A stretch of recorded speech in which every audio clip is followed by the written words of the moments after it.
Assalamualaikum warahmatullahi wabarakatuh. Apa kabar teman-teman semua? Semoga dalam keadaan sehat walafiat. Amin ya rabbal alamin. Perkenalkan, kami dari kelompok 2 akan mempresentasikan tentang agama Kristen. Sebelumnya, saya akan memperkenalkan rekan-rekan saya. Yang pertama yaitu Miftah Danistiawati, yang kedua saya sendiri, Sekar Ayu Widya Astuti, yang ketiga Khairun Nisa Rizky Salsabil, dan yang keempat Ari Nurul Khaini. Baik teman-teman, kita langsung saja masuk ke pembahasan pertama yang akan langsung dibacakan oleh saya, yaitu kelompok sosial, politik, dan ekonomi Kristen di Indonesia. Poin pertama yaitu kelompok sosial Kristen di Indonesia. Jadi, Indonesia merupakan negara majemuk di mana jumlah penduduk Kristen mencapai angka lebih dari 10% di Indonesia. Bagi masyarakat Indonesia, istilah Kristen atau kekristenan biasanya menunjuk pada agama Kristen Protestan. Mayoritas umat Kristen Indonesia adalah umat Protestan. Komunitas-komunitas Kristen tersebar secara tidak merata di seluruh negeri.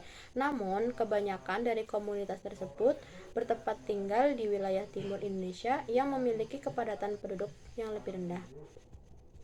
Lalu, masyarakat Indonesia yang majemuk perlu dibangun agar tetap hidup rukun, tentram, dan damai sejahtera walaupun berbeda pilihan keyakinan. Masyarakat Kristen merupakan bagian dari Indonesia, seharusnya berperan aktif, bekerja sama, dan berdialog dengan para tokoh masyarakat dan bertindak konkret. Itulah perspektif masyarakat Kristen dalam menciptakan kerukunan sosial. Ada sejumlah wilayah di Indonesia yang mayoritas masyarakatnya Kristen, namun secara keseluruhan, agama Kristen hanya menjadi agama minoritas di Indonesia. Oleh karena itu, umat Kristen memiliki posisi sosial yang lemah di negara ini, kecuali pada beberapa wilayah yang mayoritas masyarakat Kristen. Pada posisi yang lemah ini membuat sebagian besar umat Kristen Indonesia menyadari posisinya sebagai minoritas. Oleh karena itu, mereka menjalin hubungan baik dengan umat Muslim. Meskipun begitu, kebanggaan mengenai Indonesia, umat Kristen sama besarnya dengan umat Muslim. Dalam beberapa dekade terakhir, terdapat catatan kasus mengenai serangan dari kelompok radikal Muslim terhadap gereja dan umat Kristen. Ini yang membuat rasa takut dalam komunitas Kristen Indonesia, terutama terjadi pada Pulau Jawa, di mana umat Kristen menjadi minoritas di sini. Namun, ada juga beberapa daerah di mana masyarakat rukun walau mereka berbeda keyakinan, baik itu antara Kristen dan Muslim maupun ada yang lain. Lalu poin yang kedua yaitu kelompok politik Kristen di Indonesia. Jadi tujuan politik adalah untuk kepentingan masyarakat dan untuk suatu kebaikan serta keadilan.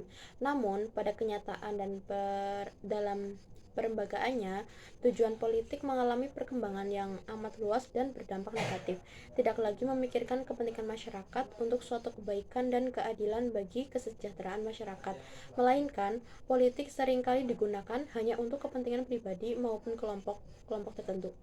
Kelompok Kristen juga memiliki peran dalam politik Indonesia yang telah berlangsung sejak lama, yakni dari zaman penjajahan Belanda hingga sekarang. Pada awal keterlibatan umat Kristen dalam politik masih dalam bentuk organisasi kedaerahan untuk mendukung kehidupan sosial, moral, dan kerohanian masyarakat di daerah tertentu. Organisasi membantu masyarakat Indonesia secara langsung maupun tidak langsung dalam mempersiapkan kemerdekaan Indonesia. Adanya semangat nasionalisme yang tinggi di kalangan masyarakat mendorong adanya upaya-upaya penyatuan organisasi sehingga melahirkan gerakan yang bersifat nasionalis. Berikut simpulan dari peran politik Kristen di Indonesia. Yang pertama yaitu peran orang Kristen dalam pusaran politik di Indonesia telah berlangsung sejak berabad-abad lalu. Mulai pada zaman penjajahan Belanda, perjuangan itu dimulai dengan pembentukan organisasi-organisasi kedaerahan, terutama bergerak di bidang moral, kerohanian, dan peningkatan taraf hidup serta pendidikan. Karena dalam iklim penjajahan, organisasi yang bersifat politis tentu dicurigai oleh penguasa. Namun, organisasi kerohanian dan sosial itu secara diam-diam mempersiapkan masyarakat Indonesia agar di suatu waktu pada masa depan bisa mendirikan bangsa yang merdeka. Lalu yang kedua, pada awal abad ke-20 mulai muncul semangat nasionalisme dengan gerakan Budi Utomo pada tahun 1908 diikuti dengan Sumpah Pemuda pada tahun 1928. Gerakan-gerakan nasionalisme itu mendorong masyarakat, khususnya di lingkungan pemuda, untuk membentuk organisasi yang bersifat politik pada level daerah. Lalu yang ketiga yaitu kelompok organisasi kepemudaan ini kemudian disatukan dalam organisasi yang bersifat nasional. Dengan begitu, mulai terhimpun kekuatan rakyat yang lebih besar yang dipelopori oleh tokoh-tokoh baik Kristen maupun non-Kristen untuk mendukung gerakan nasionalisme yang semakin menguat dalam masyarakat. Beberapa organisasi yang dapat disebutkan adalah Gerindo, GAPI-PNI, dan sebagainya. Gerakan nasionalisme itu mencapai puncaknya pada saat diproklamasikan kemerdekaan Indonesia pada tanggal 17 Agustus. Salah satu perjuangan kelompok Kristen dalam sejarah perjalanan negara ini adalah berjuang untuk menghapus Piagam Jakarta dari Undang-Undang Dasar 45 dan kalimat Presiden haruslah orang Islam. Lalu yang keempat yaitu sesudah Indonesia merdeka, maka kekuasaan tidak lagi berada di tangan penjajah, melainkan sudah berada di tangan rakyat Indonesia. Namun, untuk mempertahankan kemerdekaan Indonesia dan demokrasi yang baru ini, seluruh warga Indonesia harus bahu-membahu mengusir penjajah untuk merebut kembali daerah yang masih dikuasai. Perang untuk mempertahankan kemerdekaan itu dilakukan oleh seluruh rakyat dan semua golongan, termasuk orang Kristen, dengan air mata dan pertumpahan darah, yang akhirnya Indonesia sebagai negara yang bermartabat diakui oleh dunia. Lalu poin yang kelima yaitu setelah Indonesia memperoleh kedaulatan penuh, maka dilakukan berbagai eksperimen demokrasi di Indonesia, mulai dari demokrasi parlementer, demokrasi terpimpin pada masa Soekarno, lalu demokrasi Pancasila pada masa Soeharto. Rakyat Indonesia mengalami pasang surutnya perebutan kekuasaan. Dalam situasi ini, orang Kristen tidak hanya berjuang untuk menyalurkan aspirasi politiknya melalui partai-partai yang dilabelkan nama Kristen, melainkan melalui partai-partai nasionalis yang ada. Pada masa reformasi, orang-orang Kristen terus berperan dalam bidang politik sebagai salah satu bidang di mana diutus untuk berjuang bersama dengan partai-partai dan golongan-golongan lain di Indonesia untuk mewujudkan Indonesia yang adil, sejahtera, dan damai. Lalu masuk pada poin yang terakhir yaitu kelompok ekonomi Kristen Indonesia. Jadi kemiskinan dan pendidikan rendah merupakan masalah utama di negara berkembang. Pendidikan yang rendah juga dapat menjadi akar dan segalanya seperti kemiskinan di masa mendatang. Sebagai sebuah permasalahan yang kompleks, penanganan permasalahan tersebut membutuhkan penanganan multi pihak seperti melalui peran aktif kelompok masyarakat lewat berbagai organisasi kemasyarakatan dan LSM untuk berpartisipasi dalam program pemberdayaan masyarakat. Pada saat ini pun dunia, khususnya Indonesia, sedang mengalami krisis amat parah yang belum pernah terjadi selama 50 tahun terakhir, yakni wabah pandemi COVID-19 yang menyerang dunia pada akhir tahun 2019, di mana wabah tersebut telah meluluhkan semua sistem. Di Indonesia pun dengan adanya wabah ini, jumlah pengangguran semakin membludak. Akibatnya pertumbuhan ekonomi terhambat, bahkan dapat sampai pada titik minus. Namun, bukan hanya wabah COVID, untuk hal lainnya pun komunitas Kristen dapat menumbuhkan kasih Allah. Masalah pokok pada bagian ini adalah bagaimana cara membudayakan kasih di tengah penderitaan dunia yang dilanda egoisme dan apatisme, sehingga orang lain dapat mengalami kehadiran orang Kristen, dan selanjutnya kaum Kristen yang memperhatikan kaum Kristen. Pada dasarnya, penderitaan adalah fakta yang tak terbantahkan dalam hidup manusia. Secara khusus, bangsa Indonesia saat menghadapi masa wabah membuat penderitaan semakin berat dirasakan, sebab tidak hanya satu wabah yang mesti dihadapi, namun masih banyak bencana lain yang hadir di dalamnya. Dalam kondisi ini, bangsa Indonesia diperhadapkan pada kenyataan menerima atau menolak. Pada intinya, dalam hal semacam ini manusia tidak dapat berjalan sendiri menghadapi getirnya penderitaan. Manusia membutuhkan eksistensi di luar dirinya yang menjadi sahabat dalam melintasi penderitaan, sekaligus memberi kekuatan baginya untuk keluar dari jerat penderitaan. Dalam iman Kristen, eksistensi tersebut tidak lain adalah Allah sendiri yang telah menderita dalam diri Kristus. Dalam hal ini, umat Kristen terbuka dalam membantu Indonesia, bukan hanya untuk umatnya, melainkan mereka juga membantu pemeluk dari agama lain yang membutuhkan. Dan dengan Kristen hidup dalam komunitas, orang Kristen akan menjadi terbuka dan siap menerima penderitaan dunia ini dan memberikan tanggapan dengan sepenuh hati, sebab di mana orang berkumpul dalam nama Yesus, di situ Kristus hadir sebagai Tuhan yang berbelas kasih. Kehadiran dan keterlibatan Allah ini menegaskan panggilan orang Kristen bahwa di hadapan jutaan orang yang menderita kelaparan, kedinginan, ditinggalkan dan kesepian, orang Kristen tidak bisa tinggal diam. Orang Kristen diutus untuk menjadi duta belas kasih Allah karena Allah sendiri telah berpihak kepada mereka yang menderita dalam diri Yesus. Sebab dengan cara demikian, orang Kristen dapat menyembuhkan orang sakit dan membawa orang mati kepada kehidupan. Sekian dari saya. Lalu materi yang selanjutnya akan dibawa oleh Mbak Miftah Dani. Yang selanjutnya yaitu kelompok sosial, politik, dan ekonomi Kristen di dunia.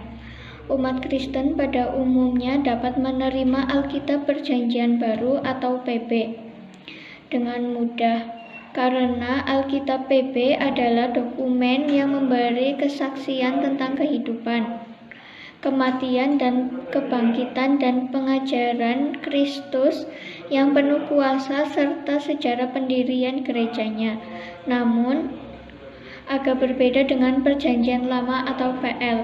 Perjanjian ini dianggap sulit untuk diajari. Di dalam paper ini disajikan bagaimana perkembangan sosial, politik, dan ekonomi umat Allah zaman Perjanjian Lama. Dunia Perjanjian Lama, perkembangan sosial. Sebagian besar Perjanjian Lama ditulis dalam bahasa Ibrani, sedangkan bahasa Aram digunakan dalam beberapa bagian teks PL, kemungkinan di masa pembuangan. Mungkin pemahaman teologis mengenai keadaan geografis paling jelas terlihat pada saat nabi-nabi berjuang melawan Baal. Ketika Israel memasuki tanah perjanjian, mereka berhubungan dengan agama Kanan, suatu agama pemuja alam yang berpusat pada Baal.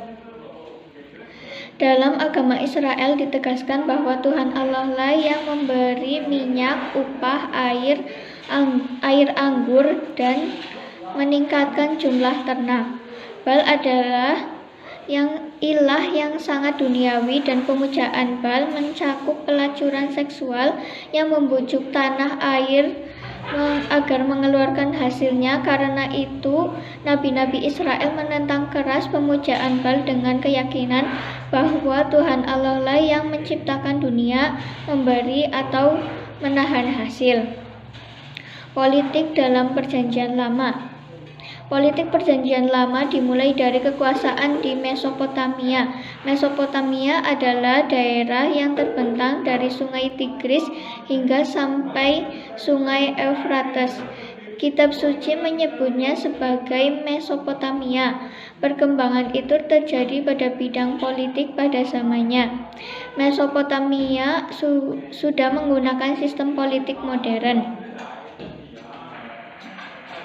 Dalam hal seperti ini, umat Kristen terbuka dalam membantu Indonesia, bukan hanya untuk umatnya, melainkan mereka juga membantu pemeluk dan agama lain yang membutuhkan. Dan dengan Kristen hidup dalam komunitas orang Kristen akan menjadi terbuka. Perkembangan ekonomi dalam Perjanjian Lama. Untuk menilai sudut ekonomi ini adalah penting, mengingat bahwa perekonomian Israel erat kaitannya dengan tanah dan Allah sebagai pemiliknya. Tanah dalam riwayat Israel merupakan pemberian Allah berdasarkan janji kepada Abraham, nenek moyang Israel. Ini merupakan tema utama kelima kitab Taurat, Yosua, kitab para nabi, dan pembangunan kerajaan Daud. Work sendiri melihat adanya ketegangan yang luar biasa tentang tanah dalam riwayat Israel. Meskipun dalam setiap bagian kitab tersebut sering tidak membahas secara tersirat atau bahkan seolah meluapkan janji ini dan menggantikannya dengan cerita perjalanan Israel, hukum dan sebagainya. Namun tema besar dari kitab-kitab ini adalah tentang tanah.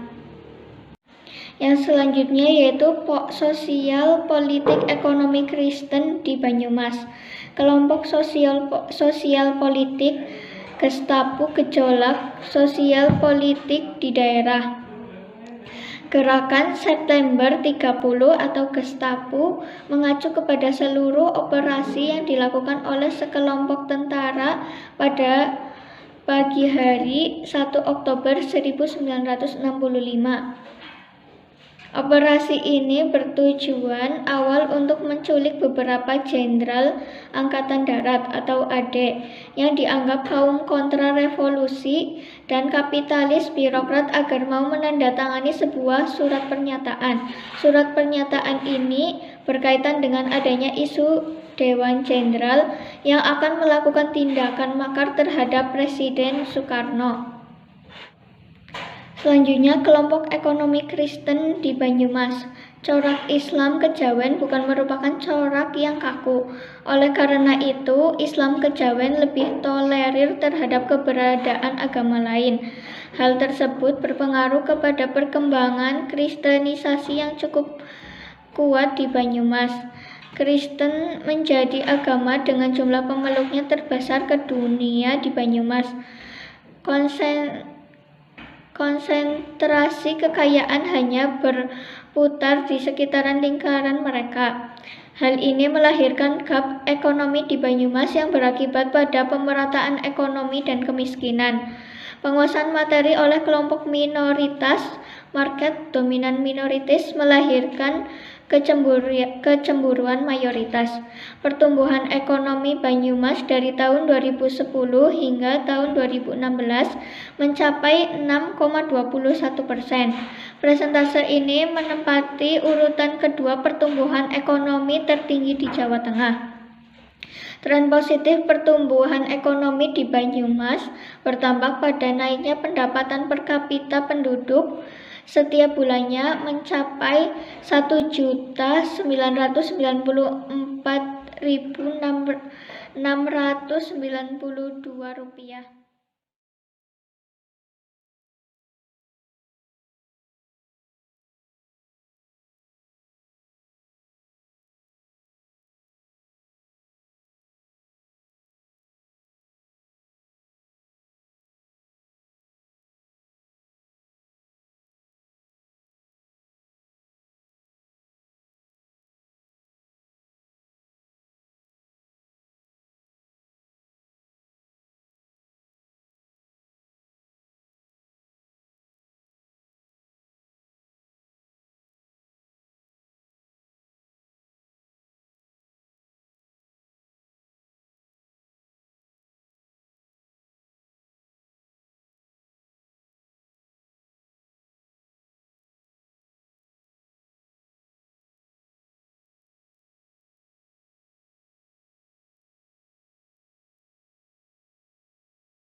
Yang selanjutnya yaitu aliran-aliran Kristen. Macam-macam aliran Kristen adalah yang pertama, Lutheran. Lutheran adalah sebuah nama yang diberikan oleh para pengikut Martin Luther, seorang reformator gereja. Sulit ditemukan dengan pasti akan aliran ini dimulai muncul. Sebab hingga aliran ini diberi nama Lutheran, ia memiliki proses yang cukup panjang dan rumit. Tetapi jika mengacu pada proses pembakauan, ajaran Lutheran tahun 1530 dapat kita sebut sebagai awal kemunculan aliran Lutheran. Yang kedua yaitu Calvins. Aliran Calvins pertama kali bertumbuh dan berkembang di Swiss dan Perancis, tetapi perkembangan pesat aliran ini justru di Belanda. Perlu kita ketahui bahwa berbeda dengan gereja Lutheran, tidak ada satupun gereja pengikut Calvin yang menamakan dirinya gereja Calvins. Yang ketiga yaitu Pentakostal. Aliran ini muncul di Amerika Serikat pada awal abad ke-20 sebagai lanjutan dari suatu gerakan yang mendahuluinya, yakni Holiness Movement, gerakan kesucian, yang muncul di Amerika Serikat pada dasawarsa 1830-an. Gerakan ini muncul terutama dalam gereja Metodis dan Baptis. Yang keempat, Baptis. 3 versi sejarah tentang aliran ini yaitu: 1. Mengatakan bahwa aliran ini bermula pada pembaptis Yesus oleh Yohanes Pembaptis di Sungai Yordan. Yang kedua mengatakan bahwa aliran ini berakar bermula pada gerakan Anabaptis yang muncul di Münster, Jerman pada tahun 1522. Yang ketiga, sedangkan versi ketiga mengatakan bahwa aliran ini bermula pada abad ke-17 ketika John Smith berupaya mengembalikan gereja Anglikan di Inggris kepada model gereja zaman Perjanjian Baru. Yang keempat yaitu Methods. Aliran ini muncul di Inggris pada pertengahan abad ke-18 sebagai akibat dari pengaruh gerakan Pietism atau kesucian hidup yang mulai merebak di Eropa Barat sejak abad ke-17. Yang kelima yaitu Harismatik. Aliran ini dikenal juga dengan nama gerakan Pentakostal baru. Dengan demikian jelaslah bahwa gerakan Harismatik berpangkal pada gerakan Pentakostal. Yang ketujuh yaitu Injili. Untuk memahami aliran ini, kita harus melihat pada fundamentalitas, karena aliran ini atau Injili secara langsung melanjutkan dan mengembangkan semangat dan paham fundamentalisme. Yang kedelapan yaitu Adventis. Aliran ini pertama kali di Amerika Serikat pada awal abad ke-19. Aliran ini muncul di tengah-tengah kegundahan masyarakat Amerika Serikat, baik karena pertikaian sosial maupun karena depresi ekonomi dan keuangan. Yang terakhir yaitu Saksi Jehovah. Saksi Jehovah adalah sebuah sekte yang bukan aliran Protestan dan tidak memiliki dasar pengakuan apostolik bersama umat Kristen. Namun karena sekte tersebut di Indonesia sering dipaksa dikotakan sebagai gereja Kristen atau Protestan, di sini membahasnya sangat singkat.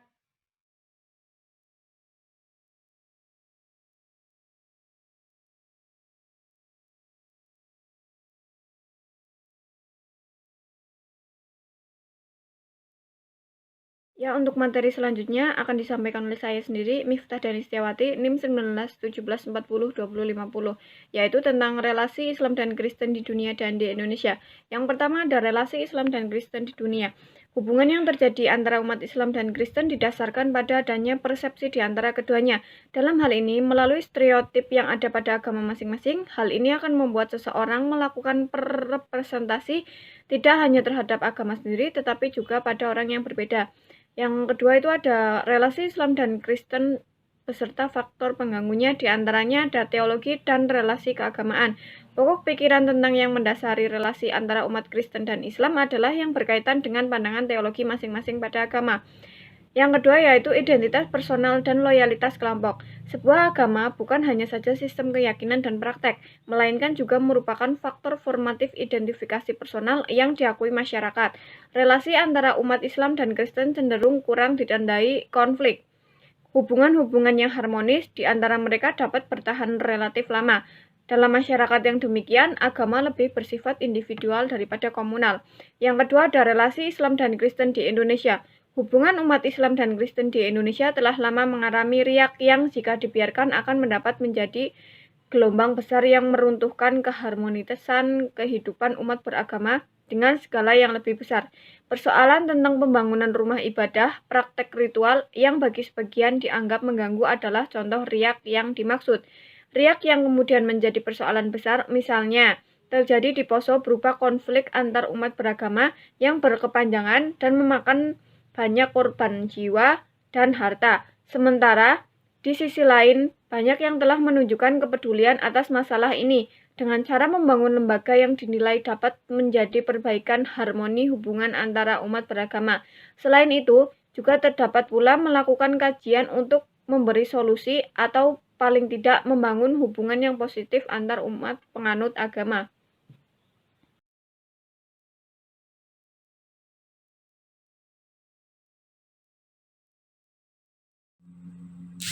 Untuk materi selanjutnya yaitu ada relasi Islam dan Kristen di Banyumas. Yang pertama yaitu relasi umat Islam dengan umat Kristen terjalin dengan sangat baik di wilayah Banyumas dalam kehidupan sehari-harinya. Karena mereka menjunjung tinggi sikap toleransi agar masyarakat Banyumas hidup dengan kerukunan bukan dengan pertengkaran.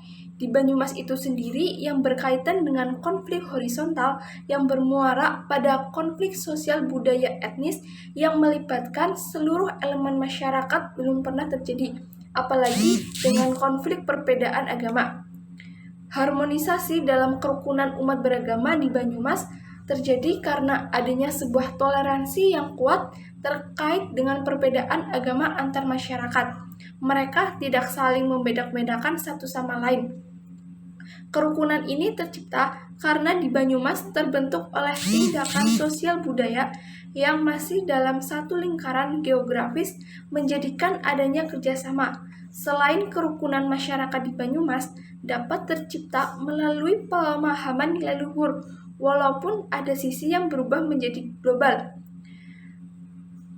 Masyarakat Banyumas mewujudkan itu dengan berdialog dan pertemuan antar tokoh dan pendekatan sosial sebagai bagian dari masyarakat Banyumas itu sendiri. Masyarakat Banyumas memiliki pemahaman yang sangat menarik mengenai konsep toleransi untuk tempat ibadahnya, yaitu dengan masjid yang dekat dengan tempat ibadah umat Kristen, yaitu gereja. Hubungan ini sangat baik untuk diterapkan karena dengan ini hubungan antar tempat ibadah dengan lingkungan terbentuk dalam pemahaman mengenai rasa-rasa untuk menggunakan hak-hak mereka selama itu tidak mengganggu antara yang satu dengan yang lain. Pemahaman ini ditanamkan dengan tujuan untuk mewujudkan rasa budi pekerti berdasarkan budaya orang Banyumas untuk menerima. Dengan istilah Banyumasnya yaitu nerimo, dengan kehadiran orang lain atau warga baru sebagai saudara. Yang dapat kami sampaikan, saya selaku perwakilan dari kelompok 2 memohon maaf yang sebesar-besarnya bila banyak kesalahan. Wassalamualaikum warahmatullahi wabarakatuh.